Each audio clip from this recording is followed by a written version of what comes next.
can start. Yeah. So warm welcome to Dr. Madhuvanti Sarkar, a senior medical writer in Novartis from Basel, Switzerland. Just a little bit of background, personal bit of information. Madhuvanti and I go a long way back. We know each other from our PhD days, which was more than 20 years ago now. So it's great to be able to connect with old friends in a new way.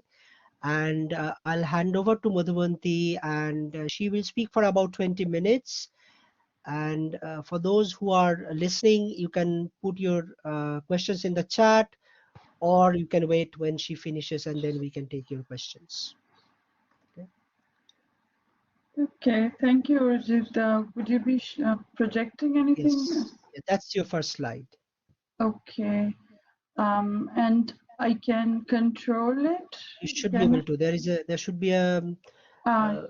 Yes, yes, I can. Yes, okay. Yeah. Okay, good. Off you go. Thank you. Thank you so much for the introduction. It's truly a pleasure to be here to talk to, the university students, to talk about the role of regulatory medical writing in the pharma world. And thanks to Arijit and Sarah for really making this happen so that I can speak here. I am a regulatory writer. The title goes as expert regulatory writer in Novartis, based out of Basel. More about myself, I think I'll talk a little bit more about my medical writing journey down the line, when I will tell you more, I guess, about how I kind of ventured in this area. So I'll just move on directly to talk more about what is medical writing, and then we can, of course, feel free to interrupt. I don't know whether you want to take the questions at the end, or is it okay for anybody to interrupt, but I'm fine with that. If anybody has a question, please feel free to just shoot. So they will write in the chat box, Madhuvanti. So okay. All right, that's fine. But I think then should I be monitoring the chat box? No. I will do that. Don't worry. Okay, thank you. All right, thank you so much. So the basic question, I guess, I don't know whether you know, but the field has been here for a while. It's been, I guess, more than 20 years now, but still, I guess it's a good way to start of what is medical writing. So the definition, as you see here, I'm going to just read it out. It is an activity of writing scientific documentation by a specialized writer, a medical writer, and is generally not the scientist who is generally not the scientist or physician who conducted the research. So I am doing the medical writing, but I am not in any way involved in the research or the clinical trials for which I'm writing, the scientific content about. So that's essentially the medical writing, what medical writing is. And the next slide, we talk a little bit about types of medical writing. There are really several types of medical writing, but broadly it can be classified into regulatory writing, the first one that you see here on the slide, and the second one is scientific communication. The first one is what I am doing. I have been doing for more than 10 years now, and that's clinical and regulatory documents written at different stages of drug development to be submitted to the health authorities or other ethics committee and bureau boards and investigators. So that typically means that this is data strictly related to clinical trial data, which is essential to validate a drug submission. When we are submitting a dossier to the health authorities, this whole scientific analysis and story has to be written up. Story, of course, based on facts only.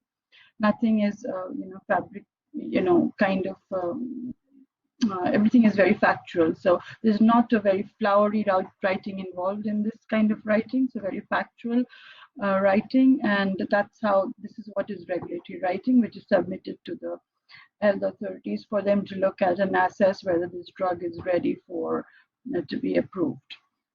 And then there are several communications thereafter or before, and I'll talk to you a little bit more in the later slides on that. Scientific communication is also very exciting. It covers various ranges of writings stuff. So it includes, of course, publications, which I think as students at the university are more, more well versed with, probably with abstracts, posters at conferences, manuscripts, and oral presentations. There is also general stuff like patient education, brochure, marketing and sales material, stuff like that. So I haven't really gone.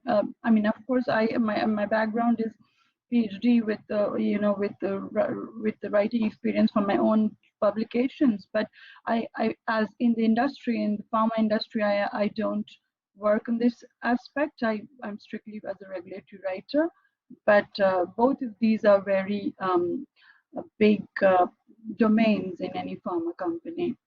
So Novartis also has a big scientific communication domain, publication writing domain, which has several writers working on this part.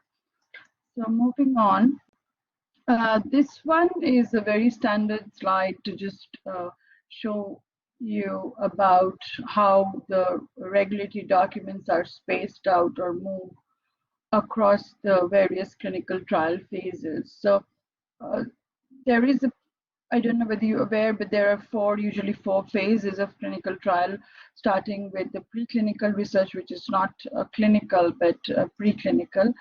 Sorry, I think I clicked one more. Yeah.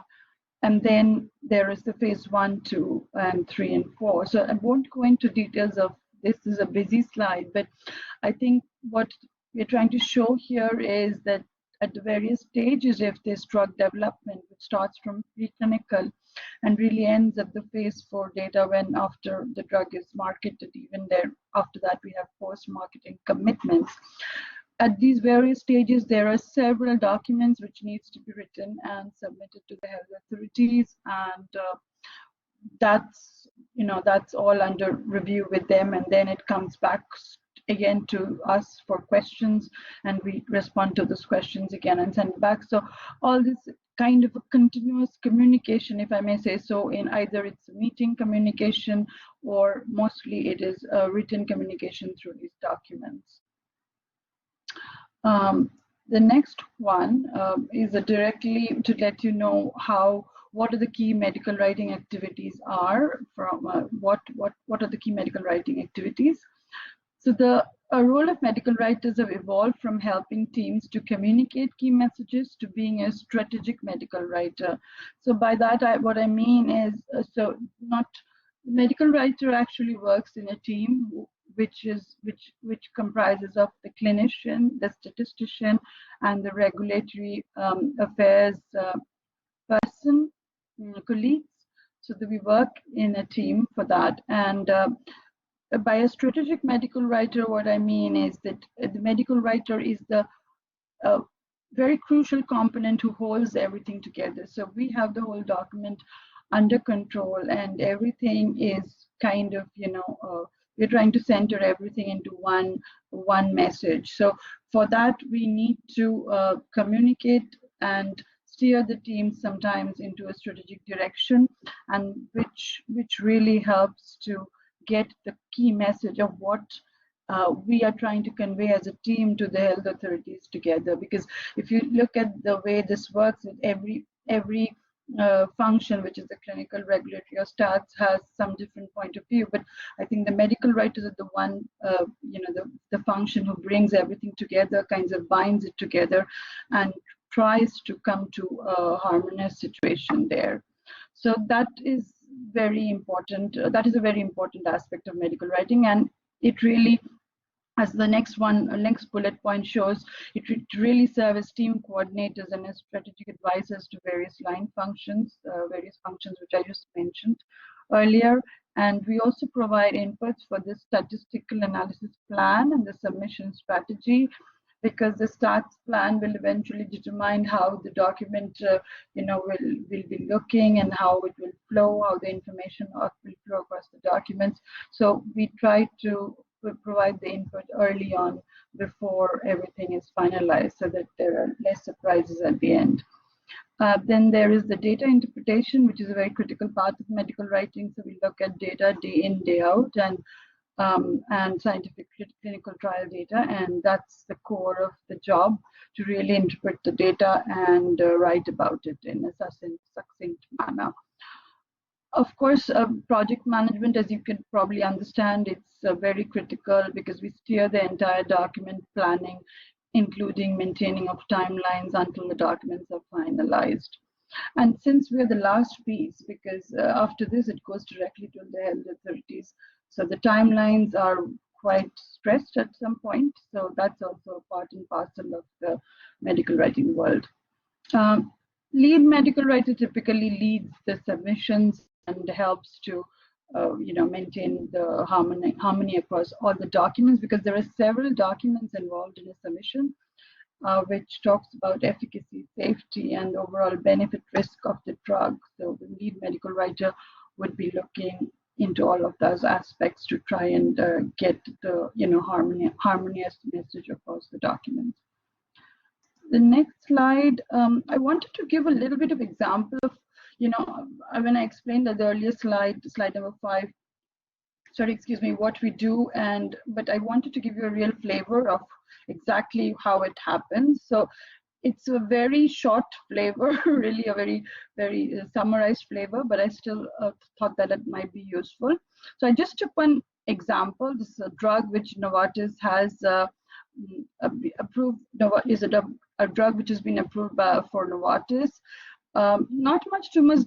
We don't need to go into the details of the drug, but just that it is a drug approved by the FDA for the treatment of high-risk myelofibrosis, and it is a JAK inhibitor, so multikinase inhibitor that suppresses overactive Janus-associated kinase signaling. So not much that we need to concentrate on this, but moving on, what I wanted to more stress on is what happens when we as medical writers, what we do day in, day out, to help you understand what it comprises of.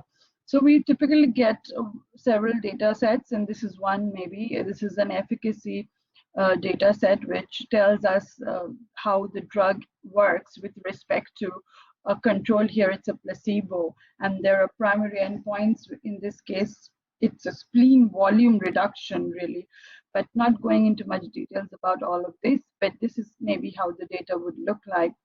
And then going to the next slide, we typically would write up something like this when you see the first, the text above the table, and so basically just summarize the key message here, which seems simple, but there is a lot of discussion which happens, which goes on for hours. The reason being this is the main efficacy information which is coming for the drug, and this text will go verbatim into the label, which will be released for the public information, and that will eventually be marketed. So even though it looks very simple, the messaging around this really really involves a lot of conversations and thought process with the wider teams. So the challenge with medical writing in a pharma is to not only be able to write, because we do write all the time, but also to help the soft skills in terms of how you manage the various flying functions across, and try to get a harmonized message to final, which everybody really is agreeing to. So this is another example of kind of text we will be writing for for one of the endpoints. Then what I already said before was we work with several line functions. So this is really complicated. As you see, we kind of at the center, and it feds by statistics, data management, programming, clinical, PK, regulatory operations, PV, pharmacovigilance, and safety. So it's very complicated, but it's good to have the perspective from everybody, and also it's very helpful to reach out to the statistician sometimes when we of course need help for data interpretation, if we are confused about anything. So everybody is really supportive to get things done most of the time, so that really helps in the collaboration is good in those circumstances. The next slide, as I said, the target audience is mainly the regulatory authorities. They are distributed across the regions. In the EU, it's EMA, European Medicines Agency, and Japan, there is a PMDA, United States is, of course, FDA. And then the other major regions, UK, Switzerland, China, etc. We have several other health authorities, but usually we have one single dossier, and depending on if they really ask for separate key stuff, then we can tweak it and send it separately. But usually we don't prepare it separately for separate regions, just to make our lives simple. This one I thought would be helpful to the people on this call, to the audience on this call, because trying to tell you about what is the path to medical writing.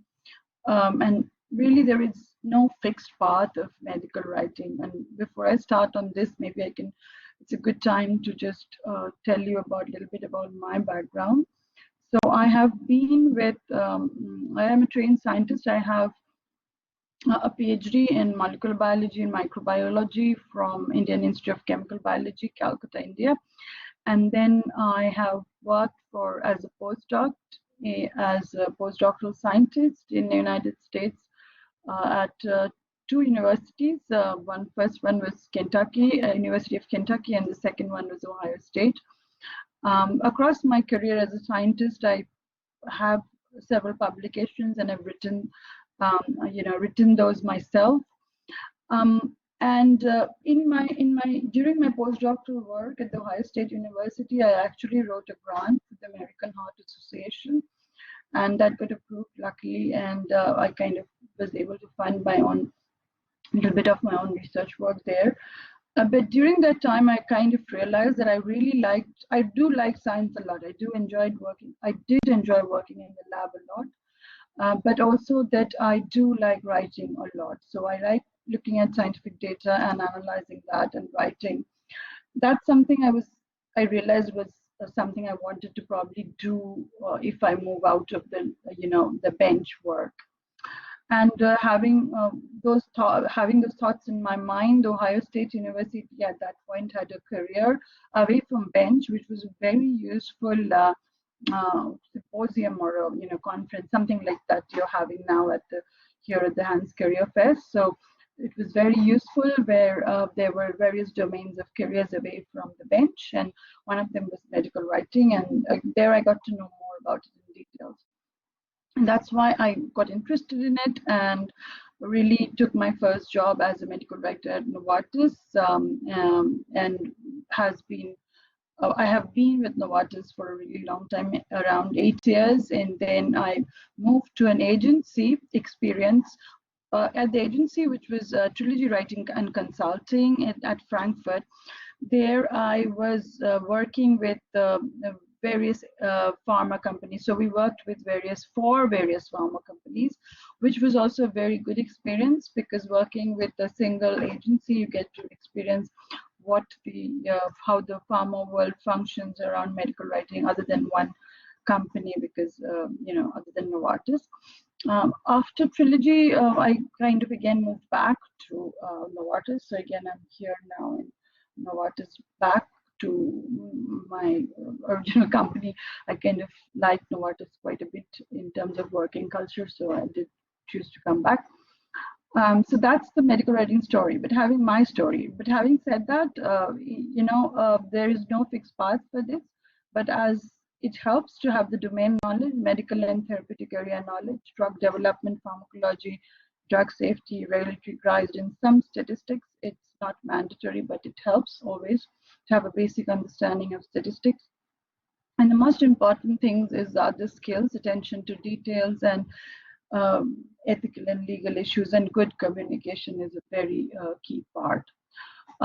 Who becomes a medical writer? A combination of technical skills in medical sciences and rhetorical skills in language. Possible company expectations of first degree in life science, biology, chemistry, etc. And some may require advanced degrees, MSc, etc., PhD. So PhD is not really a requirement, but sometimes some companies do ask for it. But there are many medical writers who don't have PhD.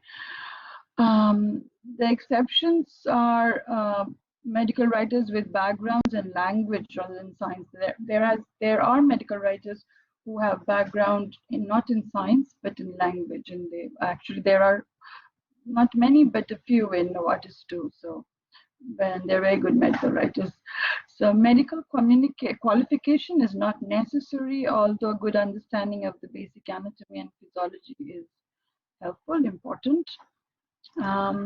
Again, knowledge of diseases and their treatment is an advantage, but it can be learned on the job. So it's absolutely learned on the job because the disease areas are very hugely diverse, and we cannot have the knowledge of everything before we start the job. So the last point is absolutely on the job is fine.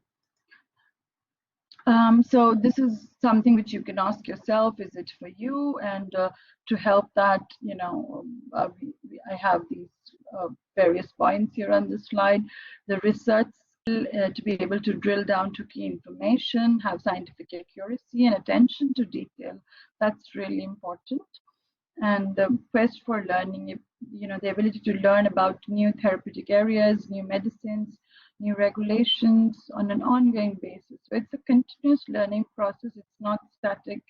It's not. It's something which keeps your mind really working all the time. So the second point is important for you to consider if you are thinking about medical writing. Interpersonal skills, of course, very important, and multitasking and working quickly, as I mentioned, because the timelines and the pressure can be a little bit tight towards the end.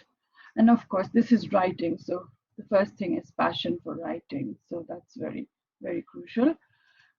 The next one is just a helpful slide to, in case you're interested, you can go online and see that there are various medical writing associations around the world, and we have several. The one in Europe is EMWA, which is a very big one, and they have conferences at least twice a year. So it really helps to go, if you are interested, it's a good place to start to go and look on their websites. They have loads of information on their website to have interested medical writers embark on the journey.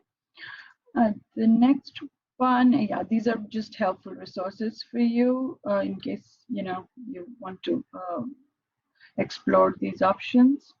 What the future will hold, it's a dynamic process. So now with a lot of emerging innovation and technology, there is AI, machine learning, there's already automation, quite a bit of automation which has slipped its way into the medical writing world. And with pharma, there's always automation is always a key because that saves time for everybody. So some of the very mundane activities of medical writing will probably be done a lot in an automated manner, which is good. And as medical writing role will be very much more the strategic part, which I think is a good way to evolve. So, but the AI is helpful for medical writers to do some mundane work, which the machine can probably do quicker than us. Yeah, so that's kind of the future there. I think that's it. I can open for questions. I'm open for questions if there are any. Thank you, Madhuvanti. Sure, welcome. Great talk. Thank you. So it's now open for questions, guys. If you have any questions, you can either speak or write in the chat.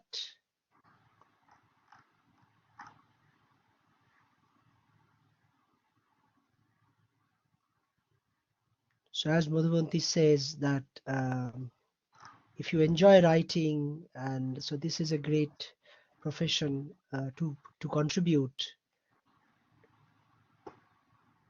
Yeah, so yeah, I mean, you can go online and check the other resources, or the students can do that. I think that will be helpful for someone who's interested to do that. So while they might be thinking about their questions, I had a curiosity. It's in your day job as one of the senior or expert regulatory writer, as your designation go.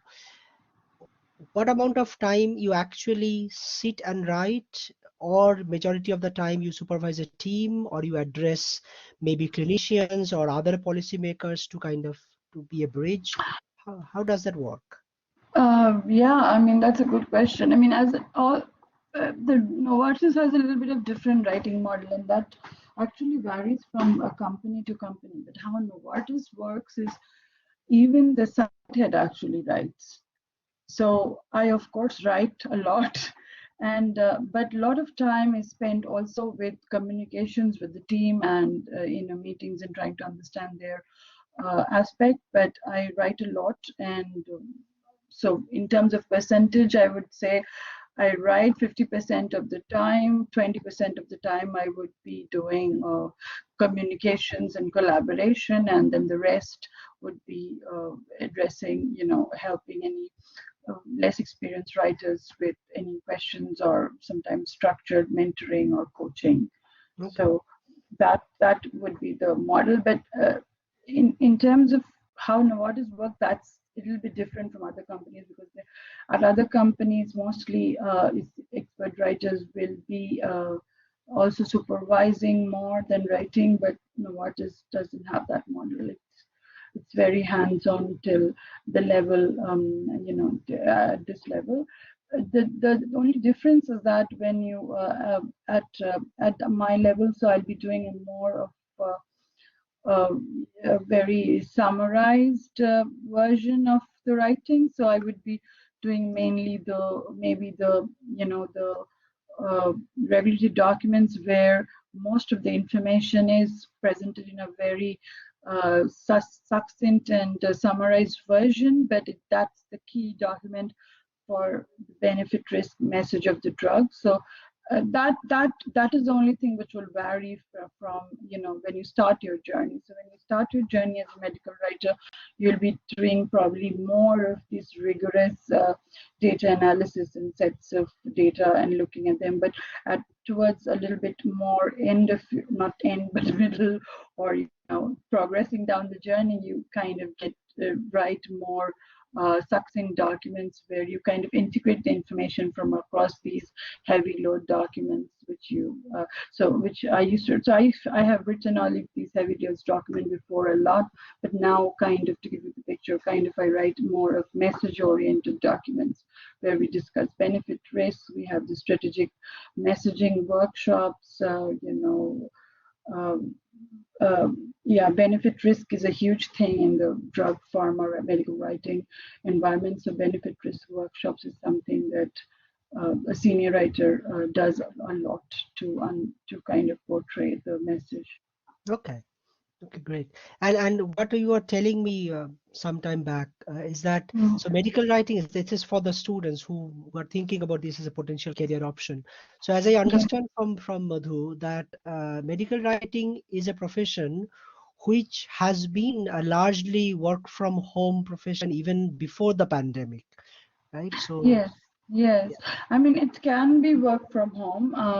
My when I was a medical, I'm like when I joined as a medical writer, I've never really worked from home so much.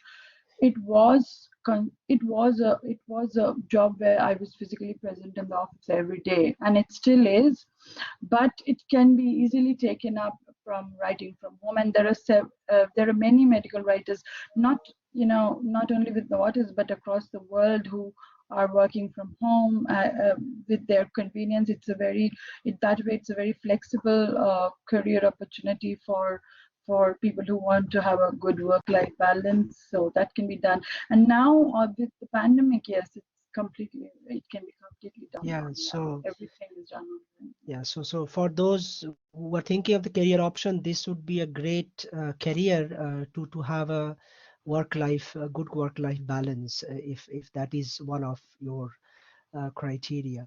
And I was thinking that this pandemic, I mean, one of the very few positive things that this pandemic has done is that it's made people appreciate more the importance of biomedical research, and is also made it very important to public has understanding is understanding the importance of science communication, right?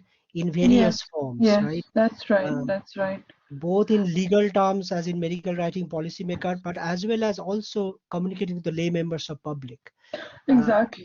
Yeah, yeah, because of coronavirus, as we see, right? People have yeah, started asking questions. yeah, I yeah, don't know, nobody, I don't think many people, so many people have, no, were not really bothered of what was happening in the yeah, scientific yeah. world. And Everybody now, now wants to know how vaccines yeah, work, how yeah, the virus mutate, and all that thing. yeah, Everybody wants to know. So if you yeah, can see the chat, Madhu, there is yeah, a question yes, from Kate, yeah, okay. and from Caitlin. So if you can take those questions and answer, then it will be Sure, I'll great. just read them. Yeah. So Kate's question is, would you say this role requires continuous learning, that is to understand the concepts and scientific principles behind new drugs and what the trials entail? Yes, Kate, absolutely. This requires continuous learnings because, for example, I've worked most of my life as a medical writer in oncology, that is cancer, of course, but it is very vast. Even with oncology, there are several types of cancer. Within lung cancer, there are itself, I think, 5 types of lung cancer. So, and each of these have different process to diagnose, different endpoints by what we assess their efficacy when you provide the drugs. So it's never a dull moment, to be precise, if you are really interested in learning. So it does help. It does entail that a lot. So does that answer your question? I think they won't be able to speak, but hopefully that answers. Oh, okay. Great. Thanks, Kate. I'm glad that you're interested. Thank you. And the next one was Caitlin. Next one is from Caitlin. Yeah. I don't know whether I'm pronouncing your name right. It's Caitlin. Yeah. Thank you for speaking to us today. Oh, thank you. It's a pleasure. Welcome. Okay. She says, yes, I am pronouncing it right. Would you say, what would you say are the downsides of working in this field? How did you yourself get into medical writing? Sorry if you already covered this. I was late to the session. Okay, no worries.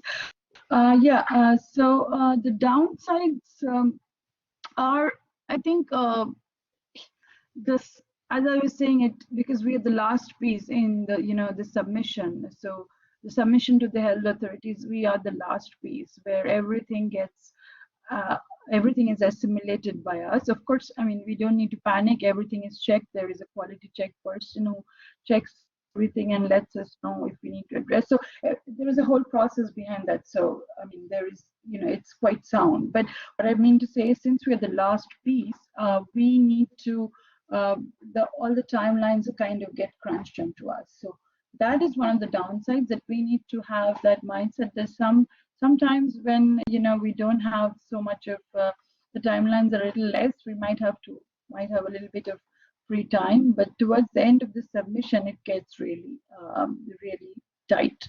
So what I do, because I've been doing this for some time, I kind of try to plan my life sometimes around this. If there is a very critical submission which is happening and I know I won't have too much of flexibility, so I do take a lot of extra free time earlier, and it's very flexible. And Novartis is very flexible on that aspect, that we can move around our time. So for example, I don't have to keep working from Monday to Friday. If I have some free time, maybe I can take 2 days of free time, and then later when I have to work a little more, I can make that up. So you can move around your time. So but that's one downside, that you have to be prepared for a little bit of the adrenaline rush and kind of getting it done. So that is a downside, if the timeline pressure, so a little bit of stress involved there.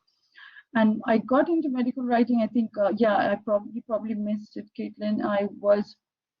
As I said, I was already I already liked writing a lot in terms of my own research papers or grants. And I liked science, and I enjoyed dealing with science and data analysis and studying about science. So I thought I want to be involved in science, but maybe not directly in the lab, for directly bench work. And at that time, I was at the Ohio State University in the United States, and they had a event, Careers Away from Bench. That was a very useful one for me, and that told me about what medical writing is, and I got more interested. And from the very beginning, for some reason, I was more drawn to regulatory writing. Maybe because I wanted to, be involved with this. It's always, I find it exciting when a new drug data comes in and I look at the data for the first time and kind of see what are the benefits and risk. I like it. I got excited with that part, and then it goes to submission, and then the drug gets approved, or sometimes there are questions back. So or doesn't get approved. It has happened. So a lot. So that is very exciting for me. So that's how I got into medical writing. And at that time there was an opening in Hyderabad. I applied to the India site. I was moving to India that time, and it worked out. And I started as I think quite as a kind of a entry level, the second, really from the top bottom down. I kind of started learning from there. So that's how I got into writing. Kate has one more question. I don't know whether you have time.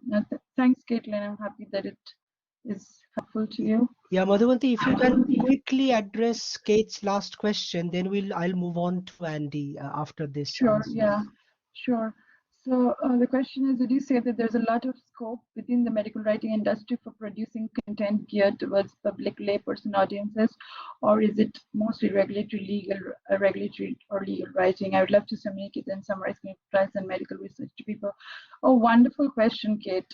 There is absolutely, now it's huge also, the lay summary. So there is public lay summaries happening. There is a huge whole domain out of it. So if you are really interested in that, it's wonderful. I have tried a little bit of that. It's very tough. It is very tough, even because we take for granted stuff like DNA.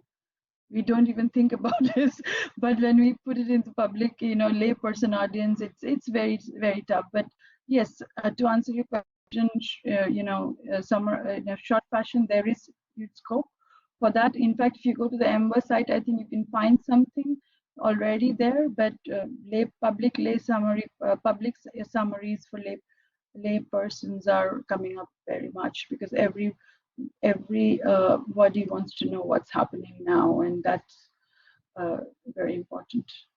Sure. Okay, fantastic. Thanks again, Madhuvanti. It was very, very useful for the students, I'm sure. And as I was saying, that the pandemic has made almost the science communication as a way of life. As it happens, that's what Andy is going to tell us about.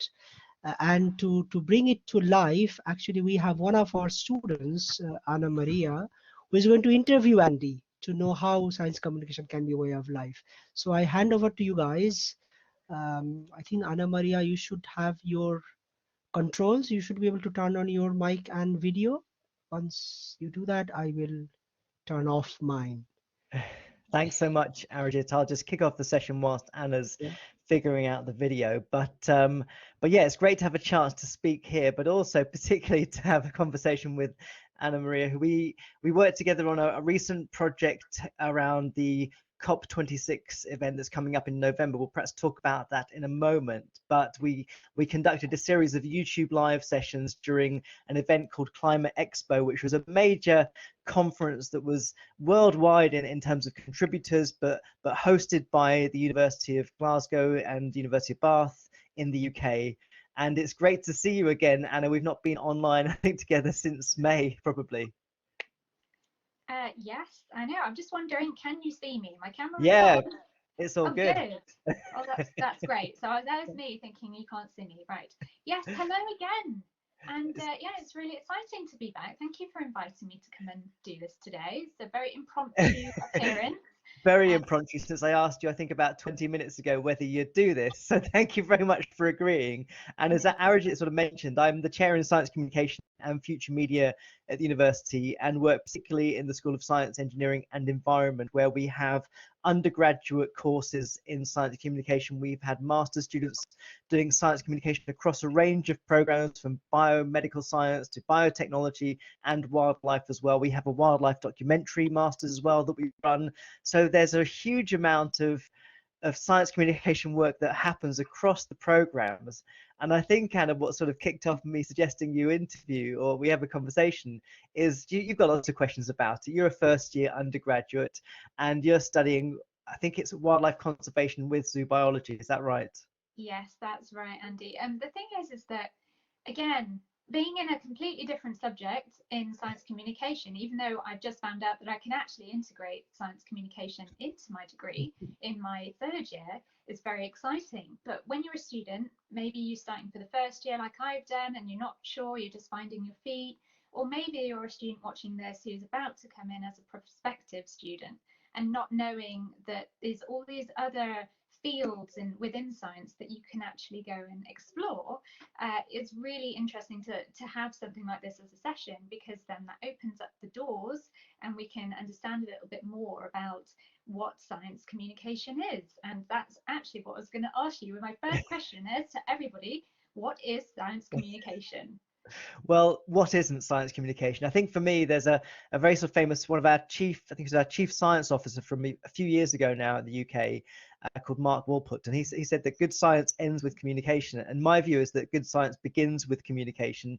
And if you think about it, everything from sharing an idea with a colleague or a peer to presenting at conferences, applying for grant applications, going for interviews, and then of course, some of the more formal science communication work that we think of, which is often sharing our science to a wider public outside of science. They're all interrelated skills and needs. And actually, one of the things I'm very I've worked across lots of different disciplines over my career.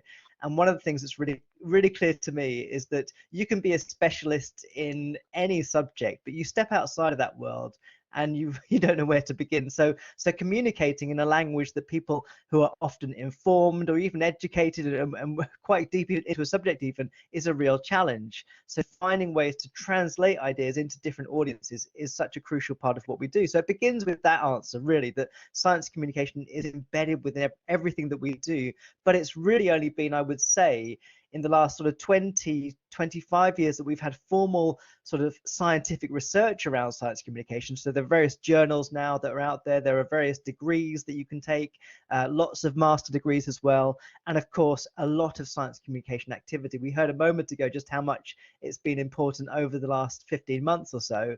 But I would say more widely, we've seen huge amounts of science communication investment take place from governments, but also from commercial organizations. I remember when the Wellcome Trust set up its own YouTube channel, and that was sort of a moment where I think what's powerful for these organizations, but I think also speaking personally as an academic, the motivation was the realization that in fact the way to speak to the public doesn't any longer require us to go through an intermediary. We don't have to go through the BBC, the ITV. We can talk directly to the public, and that empowerment is a big part of what motivated me to get into science communication. See, that's the thing, isn't it? There's so many broad spectrums of topics that we could all choose from. And that's what's really exciting to me about science communication, because everyone has their own field, but there's also so much integration between different fields and people collaborating and how they're working together to, bring these ideas to life and how they're communicating it. And, obviously, you just explained to us all about how you got to where you were. And so I was wondering about, what is the science communications community here at Salford? What is that like here? Because obviously, with the pandemic, we've not spent and from yourself and teaching staff at university. Well, I think the starting point is to say that it's incredibly broad. And so when I was appointed at Salford, which was about 7.5 years ago now, I was the first chair in science communication.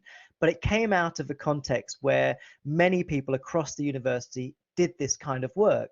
And I think the chair of the position was really to establish that as a program of work that was across the university. But it is incredibly diverse. And you talked a moment ago about collaboration. And just today, I was contacted by a virtual reality company wanting to make immersive science experiences, and would anyone like to sort of get involved or pitch ideas for this? And those worlds historically have not come together really, but science communication is a way into it. I have undergraduate students that have been assessing the range of virtual reality science experiences within the Oculus Quest store, where you can download these on a headset and experience everything from microbiology to the oceans of our world. And I think those creative integrations are really fascinating. And I think one of the things that I was very sort of conscious of early on is staying quite open-minded as to what that can involve. So for instance, in any given year, I can do things like consult on scripts for fictional plays or films or documentaries, or I will give presentations at science festivals around the world about the work that I'm doing. Often do quite a lot of writing for the sort of mainstream media. Interviewing is a big part of it. And then, of course, creating my own content that's going through my own channels. And all of those things are incredibly useful steps to developing skills, and I would say mostly actually confidence.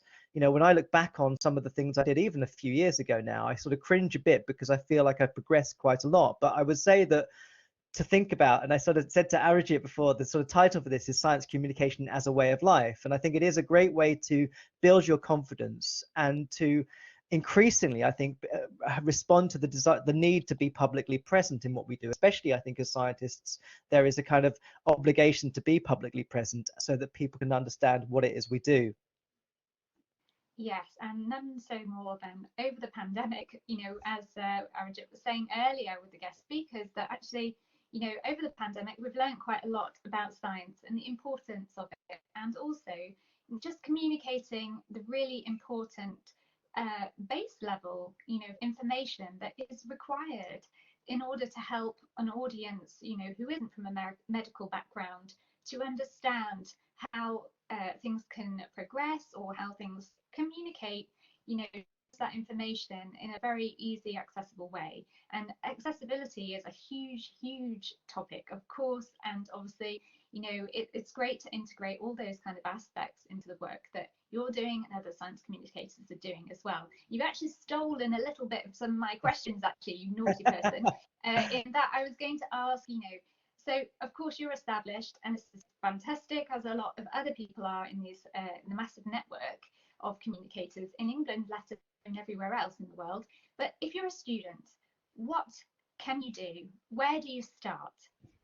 How do you begin? Yeah.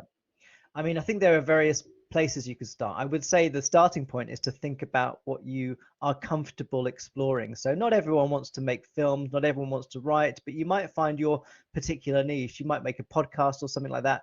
But I think that a useful way to think about this is also to consider what's around you. I want to share my screen with everyone so you can show you the science communication space, which is the environment at Salford University which supports science communication activities. So what we try to do is really enable people to find their way in this world. And we promote partly what we do, but we also invest into people as well. So for example, beginning at the end of this month, we have the Festival of Research taking place, which is a university-wide festival with a whole range of activities taking place.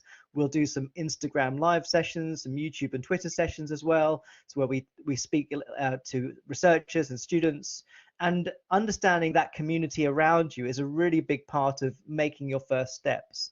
And just in this small sort of grid of some of the things we've done recently, you can see a number of online events. A lot of them, of course, have happened, especially over this last year and a half. But we've also in the past had a really strong program of physical activities that have taken place, not just in the UK, but around the world as well. So I would say that a big part of making your way in this world is to really recognize that community around you who are doing these sorts of things. And there are so many people. Most of your lecturers will have some way of doing these sorts of activities, and you can find a way into contributing to them. And connecting, therefore, is, I would say, the starting point. And making connections is, of course, a way also of you developing your skills. So if you can make sure that your LinkedIn profile is, really up to speed, then that helps you also make those connections with people. If you can join different communities within those platforms, if you can be active at sharing content related to your subject, all of that stuff, even if you don't reach like thousands of people with your content, you're still demonstrating a portfolio of engagement with the activity that is professional, that is capable. And you just need the right person to see that, and then you've got an opportunity that may follow on from it. So I think that aspect of of taking the first step is really important. It's actually the thing that I think many people don't do for whatever reasons. I think it takes a bit of confidence to start making content, and it's like any activity, you know, that the hard bit is persisting as well and keep going, even if it feels difficult and challenging. Yes, definitely. And I'd say personally, as my own experience as a student at Salford, who knew nothing about science communication really as a term, and I literally had the opportunity, as when you first introduced yourself earlier, coming into the session, about the passion flash. And I had no idea about that, something that was available to students, and it's something I certainly had never done before, like actually making a film. I've worked in other creative areas to do with film, but never actually sat down, written a script myself and thought about what it is that I wanted to convey, having all those kinds of aspects, and with very limited technologies as well, just using my phone and just finding things around me that I could use, even just a really basic tripod, just to put my phone on, just little things that you can do as a student, even just putting something on a chair works, believe it or not, and finding these ways to actually make that content. And I submitted it not thinking anything of it, just thinking, oh, this is really fun, I'd like to see what happens, knowing I was up against a lot of amazing other competition entries. And then I was very, very fortunate to win in my category, which was amazing. And then you turned around and said to me, well, you're making science communication now, don't you? And I was like, oh, I guess I am. So I think you don't have to be necessarily, as you said, the most outgoing person, or know your subjects inside out, or maybe you do, and maybe you have a niche that you're really into, but somebody out there is going to love that niche as well. And even if it's the most obscure thing, it's still interesting, and people do want to hear about it. And it's a really interesting way to start. I think so. We've got a question from Kate, and please do put any questions you want into the chat and we'll come to them. But Kate's mentioned about the challenge with the overwhelming range of roles that you can find in science communication. I think that Orne also asked about whether it comes down to networking. I think that a lot of it does come down to networking, especially to be aware of the different ranges of opportunities that are out there, Kate, because for example, let me show you one here. This is a network that I've worked with for quite a few years now, and it's a fantastic community. Let me see if I can find it. It is the Big STEM Communicators Network. So this is a professional and often freelancers science communication community, where you will find people that will be developing their skills as presenters, as demonstrators, and it's a apart from just a fantastic insight into different opportunities, it's a great community of people to bounce ideas off, to work with, and you'll find so many collaborations within this network that I think it's a great way to go beyond the university. And you heard sort of earlier, if you joined some of the sessions earlier, how important it is to build that CV beyond just the course that you have. But these are great ways to do it. So we have former students and staff that work with events like the Blue Dot Festival, which takes place at Jodrell Bank in Macclesfield. We have people that work with the Abu Dhabi Science Festival, the Edinburgh Science Festival, Cheltenham Science Festival, Manchester Science Festival. So there are huge amounts of things that are going on. And I think apart from anything, it's a really lovely community. So finding that network isn't terribly difficult. And it's good to find that starting point. I would always say that it's useful to start with things that you're passionate about. Like I love making creative content, so I make a lot of films. I like playing around with sort of artistic software to make graphics and things like that. And it's a good way to sort of just also develop your own narrative about your work. So I often find there's a great scientist at Westminster University who wrote a book called Making is Connecting. And I think that act of creating content is a useful way to build that connectivity and network around you, because the more you share, the more people will find you. And that aspect of discoverability is a big part of being sort of ready to reach out for a career, for your next career step. It's if you're not online, if you're not visible, it's a lot harder. Yes, and that can be quite daunting for anybody really. So starting out maybe with something that you're comfortable with, maybe it's a smaller platform in terms of, you're not going straight to TikTok, maybe you're going, onto Instagram like I have. I've just like found a place that I feel happy in, and I've started using that to start building on what I'd like to communicate. So, little things like that for people who are wanting to find a way in. And, you are the king of platforms. I've noticed this. So, you know where to put content, you know how it all works. And, to somebody like me who's not necessarily a very tech person, it is kind of quite daunting. And I know that students sometimes feel that there's that kind of barrier to entry, but there's a kind of an element of play with science communication, which is really important because, as children, we learn through play. And then, even as adults, we shouldn't really forget that, things are exciting. And if you're excited and passionate about something, that subject that you're trying to communicate will ultimately come across a lot more enthusiastically and engaging the audience that you want to, finally reach. And it just starts with you feeling comfortable and doing a few things and testing things and knowing that you don't have to be perfect the first time you do something as well. You're talking about confidence, and it can be very difficult to find your footing to begin with. So just finding something that you're comfortable with, and start again with something that you love. I started with bees because during lockdown I had nothing but bees visiting the garden. I couldn't go anywhere, so I filmed bees and I took pictures of bees, and they were there and I could do the research, and it was easy enough for me to generate all my content without having to look elsewhere to borrow content from something else, or I could make my own content. But it gave me time, but also a deadline, which is great in order to get that content made. So talking about content, what would you advise? Where does somebody start? Where can you start? Where would you think? It does depend a little bit on what your subject is, and I think what you have around you. I think it's always a good thing to think about what's around you and what's available.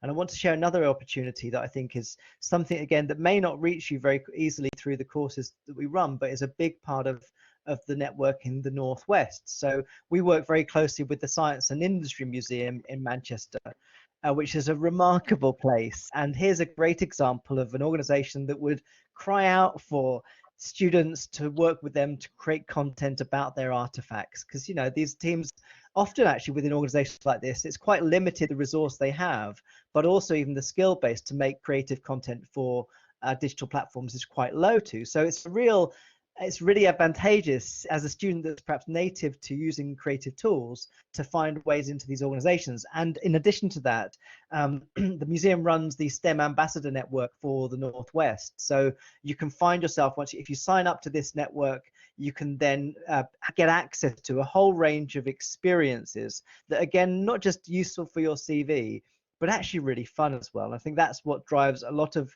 science communicators into this space. It's really good fun to kind of get outside of academia and talk to people who are coming from very different walks of life. And that may be people that are from very different educational backgrounds to different parts of the world. And the formats in which we deliver things is also really creative and varied. So you can find yourself working on I remember one of the great exhibitions I saw last physically at the museum was an exhibition on the sun. And actually, these organizations are often looking for ideas about what should be their next kind of big piece of work. So you can help curators develop exhibitions around the things that you care about. And we've had projects where we had a project a few years ago about drone technology, and we out of that created a drone school that we took to various festivals around the UK and gave young people, probably ages between 12 and 18, an opportunity to fly drones at a point where no one really had these in their hands. So it's really fun in that respect. And I think that but seeing who's around you and what opportunities are there is a really useful part of that. Many people in this sector are also highly influential. So the people that are on the board of the museum are all appointed by the Prime Minister's office, and it's a very well connected and powerful network. And the reason is quite simple, is that the UK and nations generally rely on developing that interest and engagement with science in order to progress their industries. So the aspiration to make sure that science communication takes place is deeply connected to the business of science, I would say, more widely.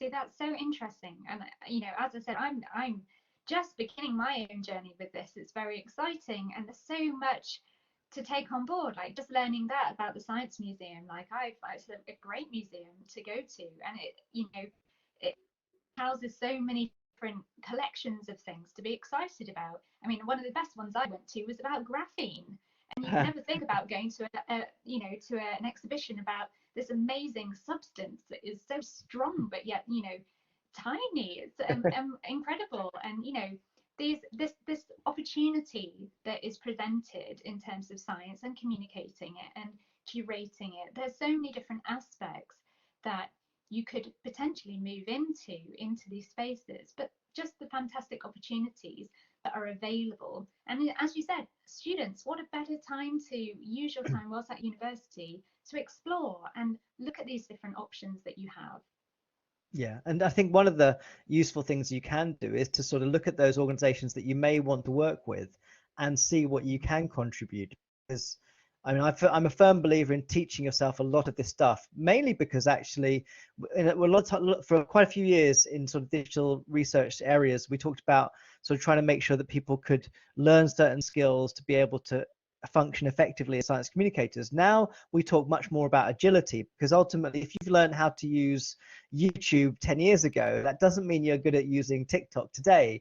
But if you are agile and able to kind of work around different environments, find your own solutions, and nurture that ability to just migrate into different environments, then that's a real skill that many organizations really benefit from. Maybe not most, a lot of the videos I see on digital media are about how to use it effectively. And even platforms like Instagram, they change so quickly, and to be effective within them requires you to continually sort of modify your skills. So those are skills that you can develop and acquire quite easily, because of course we have the power to do that with mobile phones in our hands.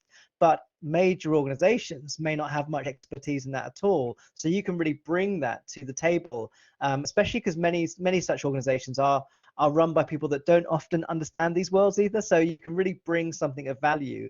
And I find often it can work where if you offer to do something for free for a month or so, then they might say, well, we actually need this now, and you find your way to get a foot in the door. So I started off that way. I started off as a PhD researcher building websites for academic associations that at the time, had no clue how the internet worked. And the same principle is really the case today, is that most academic associations, most scientific organizations don't really understand how social media works, but they know they need to be there. Yeah, fantastic. And that's the thing, isn't it? Sometimes when there isn't necessarily a job, as the saying goes, make one. Yes, so, definitely. There is that opportunity there where you've got just this chance to do something that could be new and exciting, and just you surprise yourself at what you're good at. And actually, yes, you might not be the presenter that you want to be, or you might not be the person that's really great at writing, but there is something for everyone. And that's what's really welcoming about this community of science communicators, is that it is big, it is broad, and there are so many different people from so many different backgrounds doing great work. And it's accessible, and you can go and do all of these things. You just have to look at it, find some places to go into and explore it. And I think that's Definitely. a really good place to start if you're wondering as a student where to begin. For sure. Fantastic. I mean, I was just listening to it, and we all know Andy's skill in communicating in general. But Anna Maria, if I might say so, I'm so glad that you conducted this session instead of me. I mean, you did it so well. You have a bright future in science communication. I can say that. Definitely. So. Well, I have to say that the reason that is because of Andy, because he normally goes, "Oh, here's the thing, let's do this now," and I get catapulted in. So that that's just the thing. I'm enjoying it, and it is really it is a fun thing to do, and I think we work quite well as a team. All of us are quite working well as a team. And actually, Arijit, if I may, one thing we have started recently as a school is an Instagram account, and the university has a really great ethos of actually involving students a lot in the creation and control of our channels. So the social media manager at the university, Catherine Beechill, she has a team of students that help to develop these channels. And if you're keen to get involved, please drop me a line, because we need people that to contribute. Yeah, I am, and actually, I know it is recorded, but I'll put myself out there and say it. So I did open an Instagram account, and I did put in an email, and you did revert back to me. Yeah. But I have to confess that I tried for a couple of days, downloaded the app Instagram on my phone, and I couldn't make sense of it, to be very honest. I do put I don't put video content, but I do put kind of writing, mostly about pandemic, to let my friends be more aware on Facebook and sometimes on Twitter. So I have an account on Instagram, so I might need some kind of a deadline, as Anna was Yeah. saying, deadline to kind of actually finally do it. And actually, as I was listening to your conversation, I was thinking that almost I want to take a sabbatical and learn psychom. I mean, almost it's like that. Yeah. Uh, It's a I lot. really enjoy communication, but I do not have experience to speak to a community beyond academics, and so it almost feels like I need to take time off to get trained. So I was like that. Yeah. But I am not sure about the setup, so it might abruptly end the Yeah. classroom. So I'll just ask if others on the call, if they have any question to Andy, please speak or put it in the chat. As I said, this session might end. I don't have the control over that.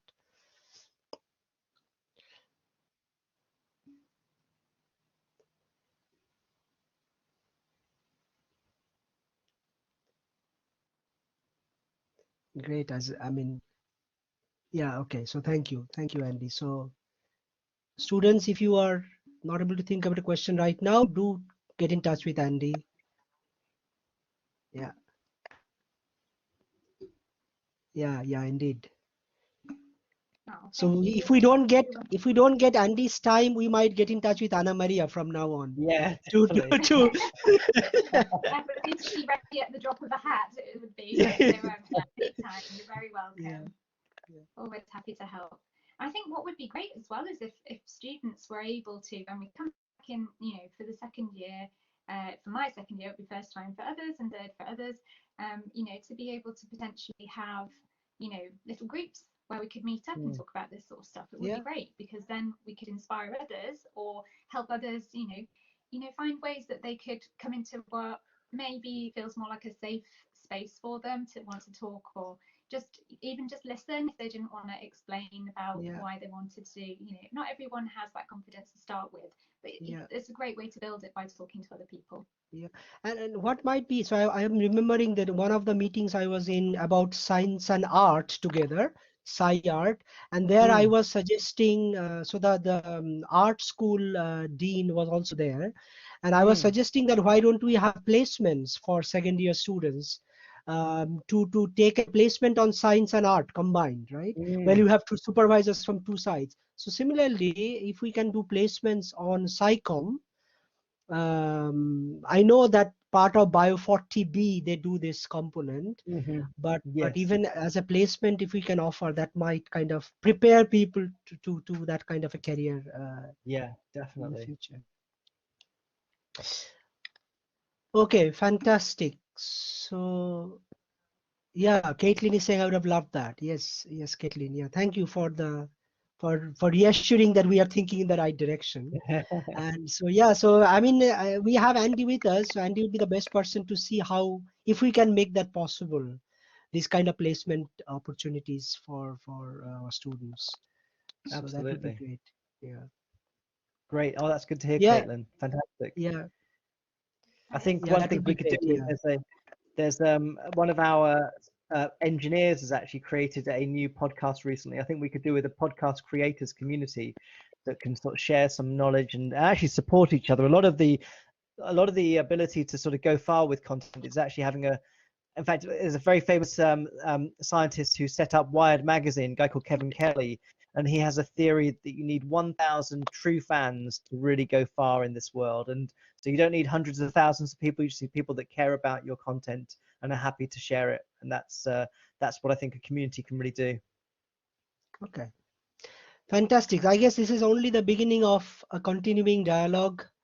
As you have seen, hopefully today from Madhuvanti and from Andy, that science communication is a vast field by itself. There are so many subspecialties that is possible. So yeah, I don't know what the future holds. I mean, it's so hard to predict. Yeah. Thank you, Caitlin. Glad that you guys were engaged. So with that, if it is okay with everybody, I'll close this session. if that is all right. Thank you very much again for inviting me to come. It was great to be here. Thank you. And yeah, I hope it helps.